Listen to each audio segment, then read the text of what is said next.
Hey crafty friends, Christina here with you from SunnyDay Memories. I'm here to share another idea with the close to my heart stamp of the month for December, the Christmas snow globes. And as you can see, there are 4 different ones that come with dies. These blue ones here have the coordinating dies that go with it. So you can get the set either with just the stamp images or with the coordinating dies here. So today's card is going to feature one of the actual dies. I'm using it with a die, but the real showstopper is using it with the liquid glass. So let me show you the finished card. So I've got this card here, and hopefully that shows through. I used liquid glass over the whole glass part of that Christmas globe. So that way it really looks like it's a real true globe there with the shine and the gloss and the dimension. So let's go ahead and get started. So we don't need a lot of supplies for this card. It goes together fairly quickly. I am using our French vanilla cardstock, and it is 5.5 by 8.5, and it's scored at 4 1/4, so it's a standard size card. And I'm just gonna go ahead and fold this in half along that score line and meet the 2 ends together. Use my bone folder to get it nice and fold. Okay, so now I've got my card base, and it's gonna be a horizontal orientation. And then I've got 2 pieces that I'm gonna start with. This is from our Evergreen collection. This is, let's see what it measures. It is 4 3/4 inches long this way, and then 3.5 inches this way. And then I've got pine here, which is just a 1/4 inch bigger. It's 5 inches by 3 3/4 inches. So a little something I wanted to show you that can kind of add a nice detail to your projects, and then it doesn't actually add extra bulk. If you notice my pattern paper here, as well as the sage cardstock, they both kind of have like a nice brown line to it, a little definition. Almost looks like it is matted on a brown paper. What I did is I just swiped it with our mocha ink. So I just opened our ink pad here with the ink pad raised here, and I just run it right along the edge of the paper. And I do that on all 4 sides, and I did that with the pattern paper and the sage paper, like I said. It's just, like I said, just a really nice way to go ahead and get that definition, kind of add, looks like you're adding another layer, but really all you're doing is just adding that ink. It's also really great if you don't actually own like the cardstock, but you want to bring in that color. You can use the ink pad to do that. And so let me just grab my sage piece, and I'm going to do the same thing. Okay, so I'm just finishing up my sage piece so that now both pieces are covered. And then I'm just going to set these aside. Even though they are water-based and they dry pretty quickly, I just want to ensure that they don't, get that color ink on the French vanilla, because that would kind of ruin our project, and we don't really want that to happen. So we'll let that sit for just a minute, and we will go ahead and work on our snow globe. So I already went ahead and stamped and cut it out for us just in the sake of time. And for coloring, I wanted to also show you that you don't actually have to color the whole image. I feel like even though I just did the wreath and I kind of added some shadowing to add that dimension, kind of give it that rounded nature by adding in some gray tones, and then I just colored in the base and the top part of the globe, it works really nicely, and it doesn't distract them from the colors that are in the pattern paper. If you want to color the whole thing, you absolutely can, but I wanted to show you that you don't have to. So I only used 4 colors when I was doing that, and then also the blending, the blender, just to kind of bring in that gray. So I've used Alpine Green, Ice Gray, Earth Brown shades, and the dark red and the shin hand markers. I'm sorry, not the shin hand, the tri-blend markers. Okay, so I've just finished coloring in my snow globe. You'll see that I just was taking my blender here and kind of going along the edge of where I had that ice gray just to kind of soften a little bit. I did the windshield of the car as well as around the outer edge of the snow globe. And you'll see that it's kind of more intense here, but once we do add the liquid glass, it kind of softens it and it looks really nice. So don't worry if you've colored yours and you feel like it's too dark, it will work out nicely. Okay, so let's go ahead and start gluing together our card. So the first thing we're gonna do is we're gonna take our pattern paper here and we're gonna glue it to that pine piece. And I will have all the measurements in the description as well.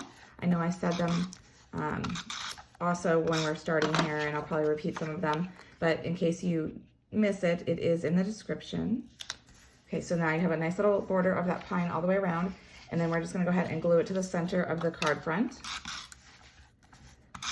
Again, so that we have a nice border of that French vanilla popping through. Okay. All right, then next what we're gonna do is we're gonna take our sage piece, and this one is 4.5 inches long by 2 inches wide. And so we're gonna just center it on our card.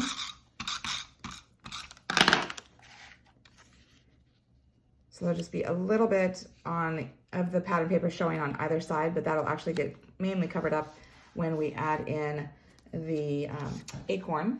So this piece is, I'm actually using the light side of the Acorn, and it is, let's see, 5.5 long and by 1.5. So that's just gonna go right across the center, and it's gonna go from end to end of your card. And actually, before we do that, let's go ahead and stamp our sentiment on there. So I'm gonna go ahead and grab our Mocha ink again, and I'm gonna grab the piece of foam that comes in the stamp set, just so that I can get a nice crisp image on that. So if you've never known that before, it's not just the packaging, it also provides a great way to do your stamping if you don't have some sort of cushioned surface. It's not as important with smaller images like this, but like especially if you're doing like a larger one, like if you're doing a snow globe, it would be nice to have something like that just to make sure you do get a nice even image and it's crisp. So we're gonna go ahead and stamp the Happy Holidays toward the left edge of your strip here. So that way we can have the snow globe be on the right edge. Okay, and now we're gonna go ahead and glue that onto our card. And it's gonna go right across that sage, like I said, and it's gonna go end to end. Okay, so then now you're noticing that there is some nice shimmer there. I used our Alpine shimmer trim. So this is about 1/2 inch wide, and obviously this is not 1/2 inch wide. What I did, I'm gonna show you a trick here if you don't already know this. So what I do is I grab my paper trimmer, and let me pull that into the shot here so you can see. So normally I just cut it in half, and this would be what it is in half. I go ahead and I peel the backing off, which is a clear liner. It looks like it's a white one, but it's actually clear. So when you pull it apart, you can see that it's a clear liner, and the white that you're seeing is actually the back of that shimmer trim. And I actually go ahead and adhere that right down to my paper trimmer and cut it in half. So this is where you get like your 1/4 inch.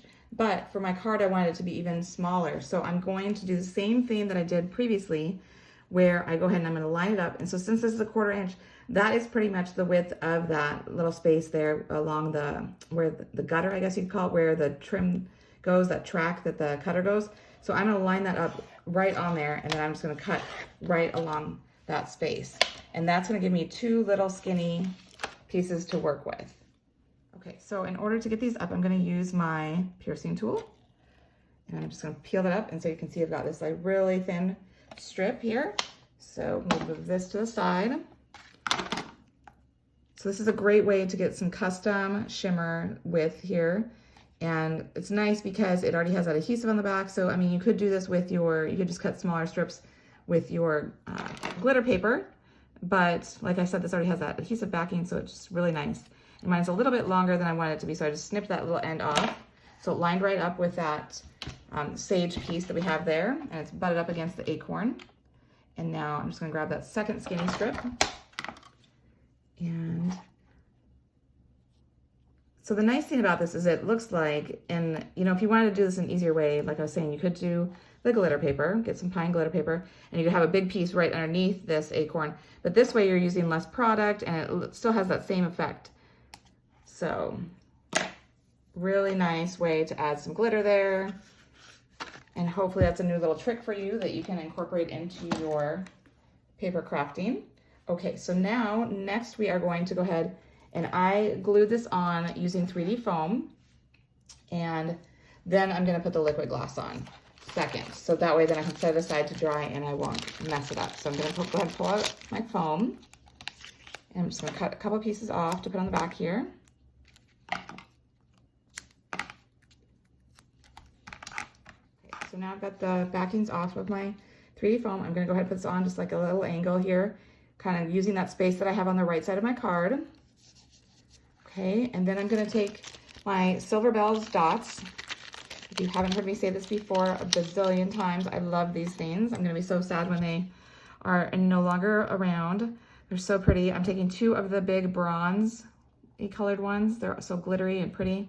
And I'm putting them over here on the edge of the left-hand edge to kind of ground my card here right by the sentiment. So, in addition to the bronze color, if you haven't seen these, I'll just show you real quick. You also get white and silver, so they're really pretty glittery, and they're fairly flat as far as embellishments go, so I like that about them. Move those out of the way. And excuse me, the final touch then, like I said, the magic happens here with the liquid glass. So then I'm just gonna go in and I'm just gonna trace over this entire area of my snow globe. And you'll just wanna make sure that you're getting it all filled in, that you don't have any little air bubbles, and just entirely covered. You don't wanna do the stand part, just the part that's the glass. So then once you get it all filled in, you can kind of do a check to make sure you don't have any little air bubbles. You can kind of turn to the side. And if you kind of see like a pocket here, like where it's kind of not looking very shiny, you can kind of just go in there and pop a little bit. Sometimes it has enough fluid around it, and just poking it like that gets that fluid in there. Sometimes you do need to squeeze out a little bit more liquid. But once you're happy with it, then all you have to do is just set it aside to dry. And there you have it. You'll have this nice, shiny, dimensional snow globe. And you'll be able to tell when it's dry because you can kind of see the difference here, how this is kind of cloudy and then it's more clear. So it will need a little bit of time to dry. But then once it does, you've got this beautiful card, perfect for sending out for the holidays. So I hope you've enjoyed it. And until next time, stay crafty.